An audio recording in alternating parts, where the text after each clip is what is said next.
რუსეთის პრეზიდენტი კი ფედერალური უსაფრთხოების სამსახურების მაღალ ჩინოსნებს შეხვდა და აეროპორტებში უსაფრთხოების ზომების გამკაცრებისაკენ მოუწოდა. მან გასცა განკარგულებამ მკაცრად დაისაჯოს ყველა ის დამნაშავე, რომელმაც დომოდედოვოს ტერაქტი დაგეგმა. შეხვედრის დროს რუსეთის პრეზიდენტმა სამართალდამცველი ორგანოები და აეროპორტის ხელმძღვანელობას გააკრიტიკა.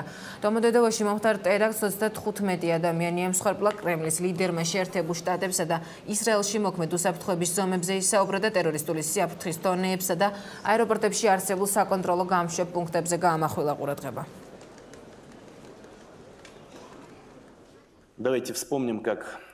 მოდით ნახოთ, როგორ არის ორგანიზებული უსაფრთხოების ზომები შეერთებულ შტატებსა და ისრაელში.